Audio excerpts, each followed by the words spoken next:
I stepped into the store with a bounce in my step, hands in my hoodie pocket. The kind of quiet excitement you try to hide but can't. Rows of sneakers line the walls like trophies. Jordans, Yeezys, limited drops I'd only seen online. Damn, I whispered, this place is heaven. I took a few steps in, pretending I was cool like I belonged. I didn't I? I wasn't stealing, I wasn't loud. I wasn't doing anything, but I felt it. Eyes. I looked to my left. There she was.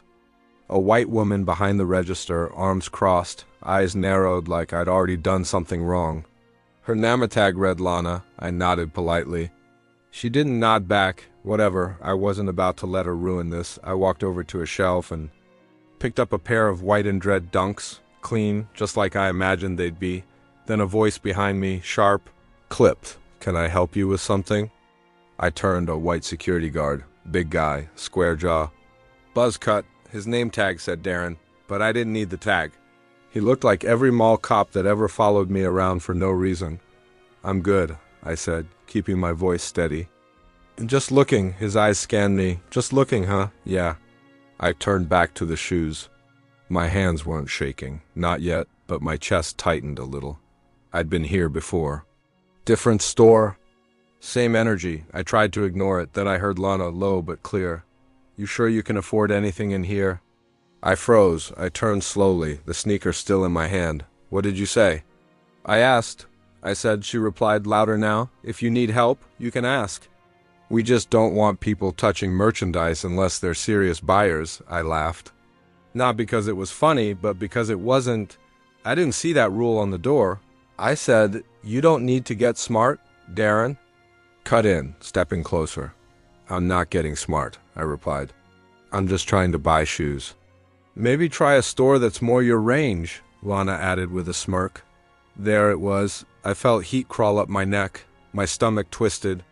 But I kept my voice even. You don't know me. You don't know what I can afford, Darren crossed his arms. Store policy. We reserve the right to refuse service. For what? Being black? I snapped. His jaw tightened. I said you need to leave now. My fist clenched. I set the sneakers back down slowly. I didn't do anything. Doesn't matter. Why? Are you doing this? My voice cracked, but I didn't care. What threat do I look like to you? He stepped forward. You want to make this harder than it has to be? I backed up one step. I'm not stealing. I'm not causing trouble. You don't even have a reason, he grabbed my arm. Let go of me. I yelled, jerking away. People turned, heads swiveled. Eyes widened. Call the cops? Lana shouted. What? I didn't do anything, I yelled again, louder this time. All I did was walk in while black. I looked around at the other customers. No one said a word. One woman stepped back. A man turned away. I felt alone. But I wasn't backing down. You think I don't know what this is? I said, my voice trembling. You're not scared of me. You just don't want me here. Leave before you get arrested, Darren growled. I should have known better, I muttered. I looked him dead in the eyes. You don't scare me. He didn't move. I turned and walked out, slow, deliberate. I could still feel his hand. On my arm, like fire, like shame. Outside, the air hit me hard. I sucked in a breath. My chest burned. My eyes stung, but I didn't cry. I wouldn't give them that. They thought they could make me small, but I walked taller. My hands were still shaking. When I stepped outside, the cold air didn't help. I pulled my hoodie tighter and dialed Malik. They threw me out like I was trash, bro. What? His voice cracked like thunder. What store? That new luxury one on Lexington.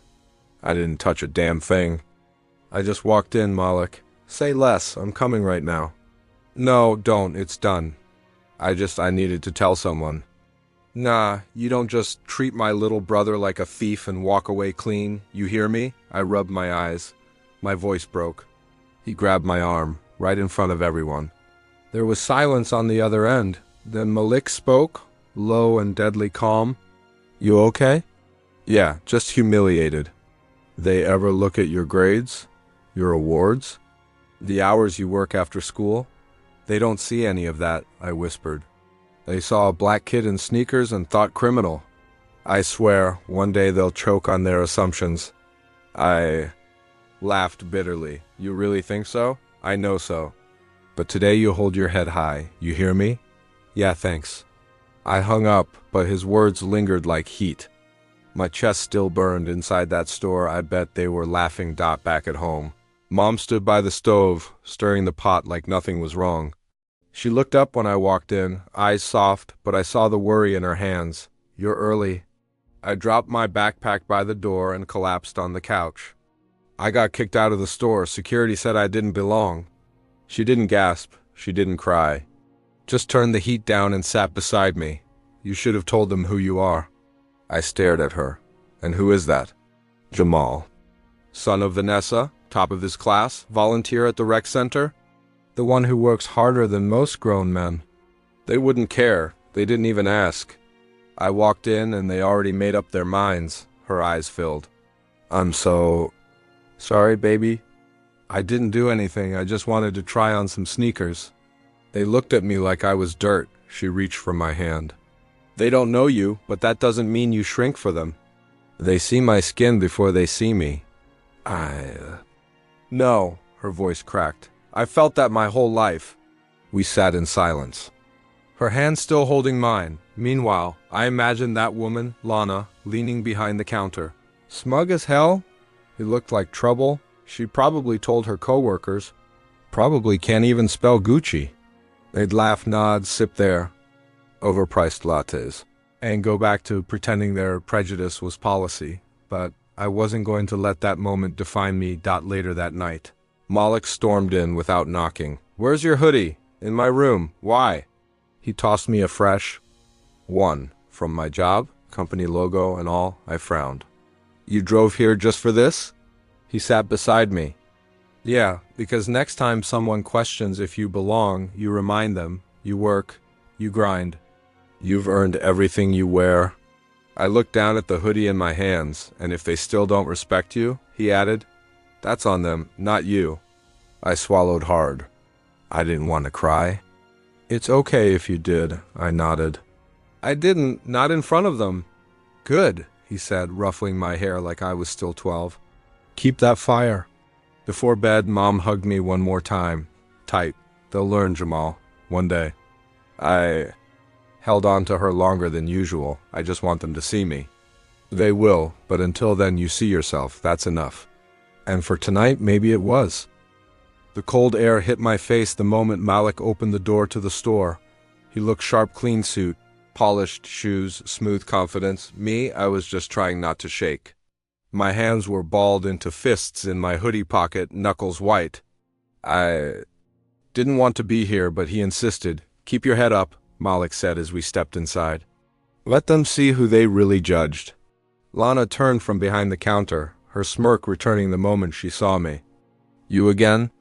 Before I could speak, Malik stepped in. Yeah, he said coolly. We're here to shop. Shop? Darren appeared from the back, arms crossed. You were told not to come back. Tension strangled the air between us. Malik reached into his blazer pocket, pulled out his phone, and tapped record. So you're refusing service again? He said, holding the camera steady. Want this on the news? Keep going. Darren stiffened. His arms dropped slightly. Lana scoffed, but I saw her glance at the phone like it was a ticking bomb. I swallowed hard. My legs wanted to walk out, but I stood my ground. My heart pounded like it wanted to break out of my chest. What's going on here? A new voice cut through. We turned. A man, probably in his 20s, walked in wearing a dark, tailored suit. Neat fade, confident stride. His eyes scanned the room. Lana perked up. Just removing some loiters, she said quickly. Nothing major. His eyes locked on mine. Jamal? My stomach dropped. I blinked. Jason? His face softened. Man, I didn't expect to see you here. Malik looked between us. You two know each other? High school, Jason said. He was one of the smartest in our class. Lana's face twisted. Wait, you know him? Jason turned slowly toward her. You called him a loiterer? She hesitated. Well, he came in yesterday and caused a scene. He didn't, I snapped before I could stop myself. I walked in like any customer. You threw me out because of how I look? Silence stretched. Jason's jaw tightened. That true? Malik stepped in. It is. And she said he couldn't even spell Gucci. Jason looked stunned. Lana, you serious? Lana stammered. I was joking. You know how customers, Jason cut her off. Enough, he turned to Darren. And you? Darren raised his hands. I was just following protocol. Racial profiling is not protocol, Jason snapped. Every pair of eyes in the store was suddenly on us. The tension pressed down on my shoulders, but something else was rising inside me, something that felt like justice. Jason turned to me. I'm sorry this happened, man. I had no idea. I looked at him, memories flashing of chemistry class, hallway jokes, shared answers. On tests. He was always fair back then. Looked me in the eye. You're running this place? I asked. He nodded. Temporary. My dad's the CEO. I'm stepping in while he's overseas. Malik leaned closer to me. Looks like your past just walked in and flipped the script. I let out a shaky breath. Never thought I'd be grateful for high school chemistry. Jason gave me a faint smile. You ever need anything from here again, come straight to me, or better yet, call me. I'll handle it. His words felt like balm on a burn. But it didn't erase the sting. I turned to Lana. You didn't see. A person, just a threat. She didn't respond. Couldn't people like me walk into stores every day wondering if it'll be the day we're humiliated? I said, my voice trembling. Yesterday it was me. Tomorrow someone else. Jason nodded slowly. It won't be here, not anymore. Malik placed a hand on my shoulder. Let's go. As we walked out, I looked back one last time. Lana stood frozen. The fake smile wiped from her face. Outside, Malik laughed softly. Told you it'd be worth it, I smiled, but it was tired. Yeah, still feels heavy though. He looked at me, serious now. That weight? It's not just yours? But you carried it well. And for the first time since yesterday, I believed him. We stepped out into the thick morning air, the parking lot mostly empty. My chest was tight. Too many years. Too much silence. And now here he was. Jason stood across from me, adjusting his. Fancy cufflinks like they mattered. Like we hadn't just been face to face in a storm of humiliation. You changed, I said, my voice low, almost shaking. You stopped calling. He looked up slowly, eyes unsure. Jamal, you did? I stepped closer. You vanished when things got hard. Jason's sigh was heavy. My dad, he wanted distance. Sighed, I needed to focus on the company. Not, he hesitated. Not activism, I laughed, bitter and sharp. Activism? You mean standing next to your best friend when he got spit on by the system? His face twisted with guilt. You were there when they slammed me against that locker in 10th grade? You were there when Coach called me a headcase thug in front of the team. You had my back, my hands clenched, then college hit. You got the suits, the internships, the clean slate future, and I got silence. Jason dropped his gaze. I didn't know what to say. You didn't need the perfect words, Jason. I snapped. You just needed to show up. I was scared, he started. No, I cut him off. I was scared. Every damn day, of cops, of teachers, of losing my future before it even started. You? You had safety, and you used it to disappear? His eyes watered, and for a second I saw the old him, my friend. My brother, I'm sorry, man, he whispered. I should have said something. I should have done more. You think sorry helps now? My voice cracked, not with rage this time, but pain. I'm the guy your employees call security on. I walk into your dad's store and they treat me like a thief. Jason looked like he'd swallowed a stone. I didn't know it was like that. Of course you didn't. I backed away, shaking my head. Because people like you don't have to know. He stepped forward. Let me fix this. I froze. Fix it? I'll talk to my dad, he said quickly. I'll handle Lana and Darren. I'll make it right. I stared at him. You think one phone call will wipe it clean? I asked. You think firing someone or throwing around your last name changes what it feels like to be me? Jason went silent. I don't need you to fix me, Jason. I needed you not to leave. He swallowed hard. I didn't mean to, but you did. Silence stretched between us. Cars drove by in the distance. Somewhere, a door slammed. I looked. At him, that polished suit, the perfect posture, the world he now lived in. And I realized he could never really understand. I used to tell everyone you were different, I said quietly. I used to defend you when others said, white boys always leave when things get real. I believed in you. His lips trembled. You're right. I turned to walk away. Jamal, he called after me. Don't go like this. Please. I stopped just for a moment. You already did, Jason, years ago. And then I kept walking, asterisk. I stood at the edge of the entrance, heart pounding as Jason marched back into the store. His face was stone, eyes focused. The whole place went silent, like someone had cut the volume. Even the air seemed to pause. He didn't yell, he didn't raise a hand. He just looked Darren dead in the eye and said, You're fired. Darren blinked, like he hadn't heard right. What? You heard me? Jason said again, firm but low. You don't put your hands on customers for shopping while black. You're done. My breath caught. I couldn't move. My hands were still clenched from earlier. Darren's face twisted. You can't just walk in here and I just did. Lana stepped forward like she had something righteous to say. He looked suspicious. He was lingering and his hoodie. Jason turned on her, voice sharp now. You judged him before he opened his mouth. That's not policy. That's prejudice. I felt a shift then, not just in the room, but inside me. The same Jason who stayed silent back then was now burning bridges in front of everyone, loudly, publicly. Called out to the back, Manager, now. The store manager came scurrying over like he'd been watching, but praying not to get pulled in. Jason didn't give him a chance to speak. If you want to keep your business license, he said, you're going to retrain your staff every single one of them on what discrimination looks like, and how not to treat paying customers like criminals. The manager nodded so fast I thought his neck would snap. Lana looked like she wanted to vanish into the floor.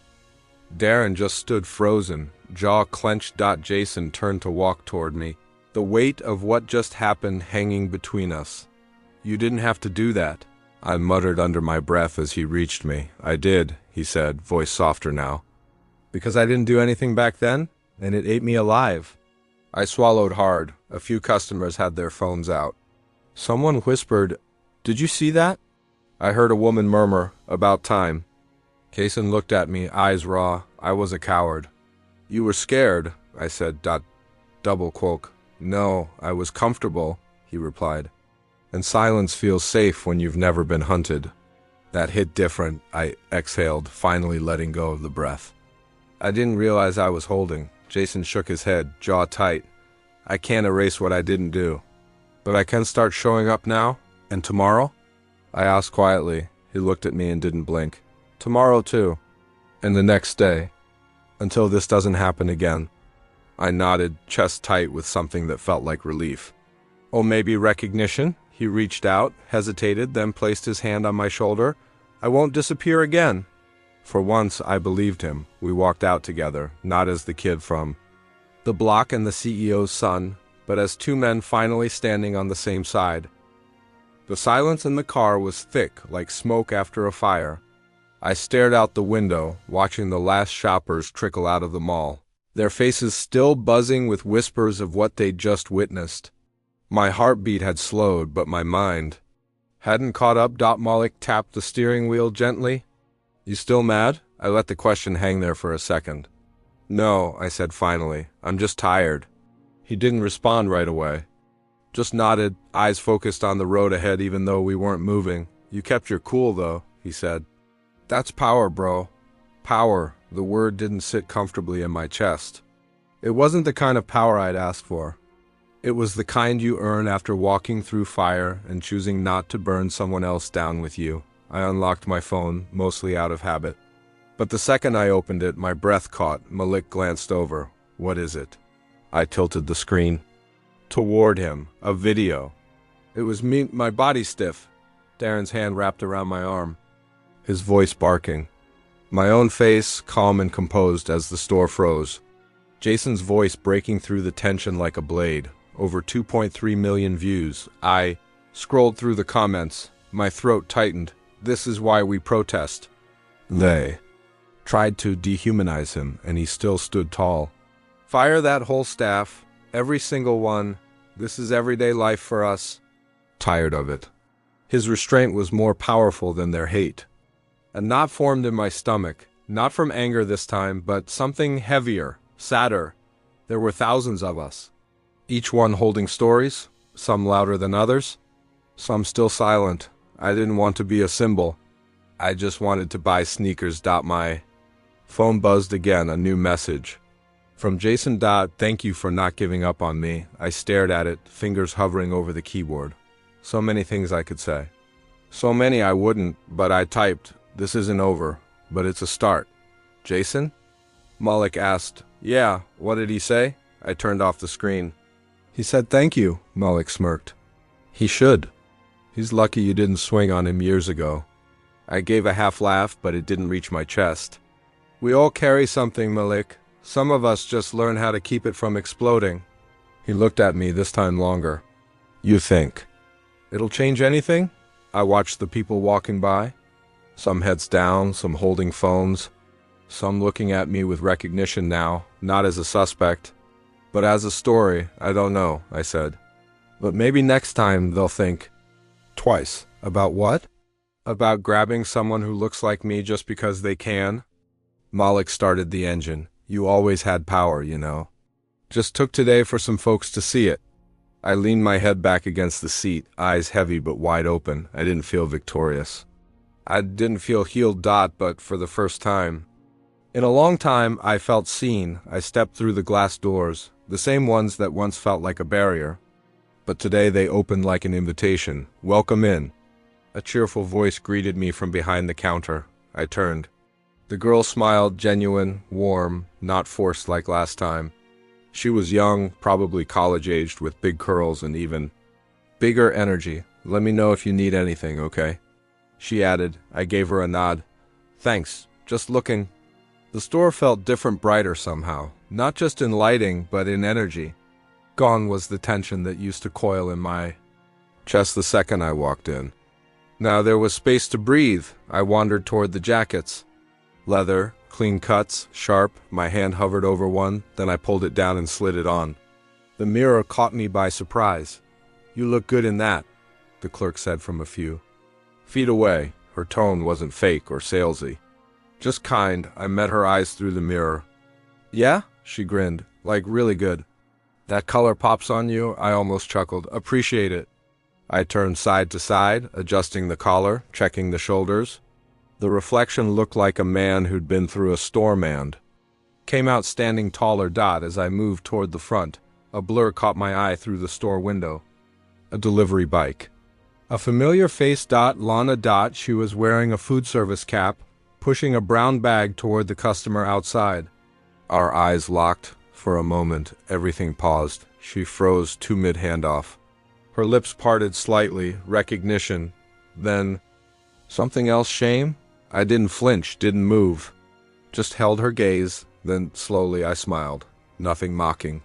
Nothing petty, just calm. She looked away first.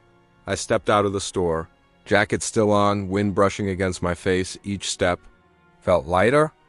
Not because the world had changed overnight, but because I heard the door behind me swing shut. I belong anywhere I want to be.